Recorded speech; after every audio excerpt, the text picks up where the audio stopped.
Good afternoon. This is Sahara Brignoli. I am going to look at the Astro chart of this lovely lady. Do you recognize her face? You should. She's one of the wealthiest women in the world. How did a young girl from the depths of Mississippi, poor, no real home, become this American phenomenon?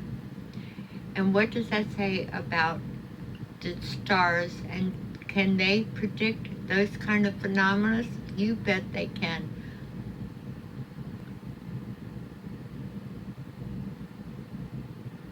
The first thing you want to do when you look at a chart, and the first thing people will want to know, is what is your rising sign? So let's look and see where Miss Oprah's rising sign is.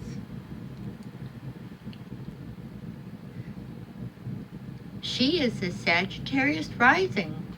You see here the this point right here, it's the first house. This tells you about the outer personality and what you present to the outer world. And she is a woman of the world. Sagittarians are women and men of the world. They don't stay in one place. They travel far mentally and physically. They don't stay where they started off in life. They're going to explore mentally, physically, and every way they can to understand the world around them. And they're very spiritual signs. Sagittarius looks up when he's the archer. He shoots his arrow up to see where it will go. Then he follows it, and he will do this mentally. They love to learn, and it's true. She met Stedman teaching, so that kind of makes sense, because Sagittarius is often their teachers, their clergy, and their spiritual people. They want to see that bigger picture outside of themselves, so they study, they learn, they explore. And they're very attracted to foreign lands and a bigger sphere in life. They just don't stay in their little backyard in a small town in Mississippi. The next thing that you look at in a chart is the sun. That's what people want to know. What's your sun sign? And Miss Oprah is, of course, what you expect, an Aquarian, a very, very typical, expansive Aquarian who sees all people as equal, and they think outside the box. Aquarians are noted for that. It's an air sign. Air signs are your intellectual signs, and they never stop learning, and they're very curious about the world around them. There's two kinds of Aquarians. One is a very cliquey, exclusive group of people that will stay within a small sector of life, and it will not be particularly in their family. They take the family principle and take it a little larger, so that you will hang out with a certain group, a certain clique, and it can be anything from intelligentsia to professors to terrorists. They're going to hang out in a smaller sphere. That's your more enclosed Aquarius, and they're quite they're noted for their snobbery because of that. If you're not one of their whatever clan, then you're just not going to have anything to do with you.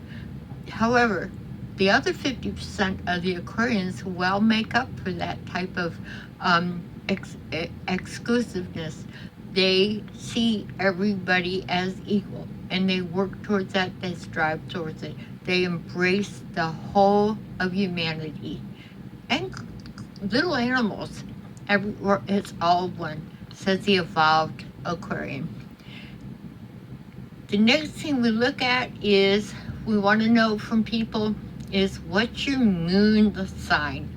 And the moon's going to show you what you need emotionally. She needs intellectual stimulation. You see, once again, we have the Sagittarius who looks outside of themselves to foreign lands, spirituality. They look up, out, and over the hill, believing the grass is greener on the other side. So they're very, very optimistic, and they seek education.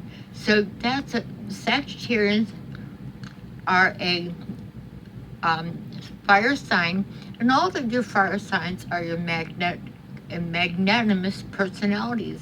The Leo, Sagittarius, and Aquarius. They're fiery, they're fun, and they enjoy life. So you have Sagittarius rising and Sagittarius rising and a Sagittarius moon. The next thing you want to look at is, what is the ruler of the ascendant? Remember, this is the ascendant, this is your first house, and it shows something about yourself, about your appearance and the way you present yourself to the world. I guess you would call it the cover of the book. And it's going to tell you where the ruler of this house is Jupiter. And where do we find the native? And where do we find Oprah? She's going to gravitate towards the ruler of her ascendant, Jupiter.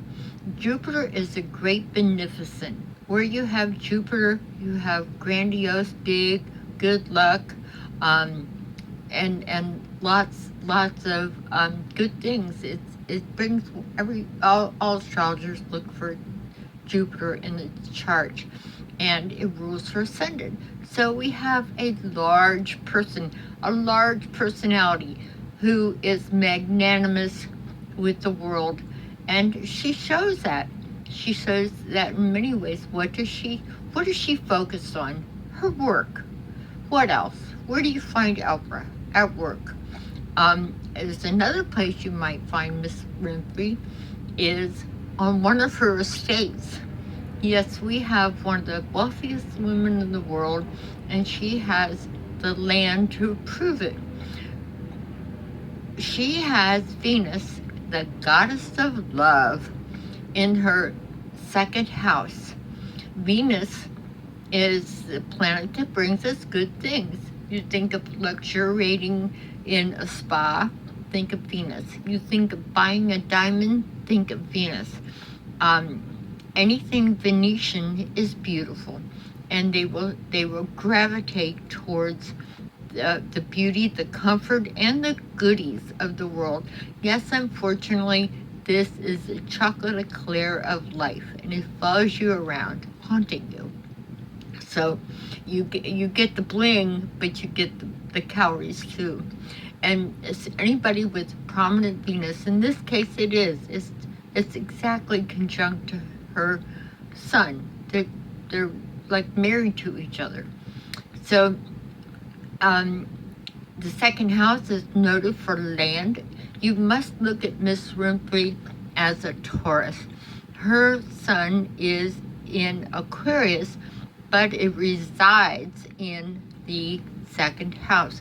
The second house is land. It's wealth, your value, what you value.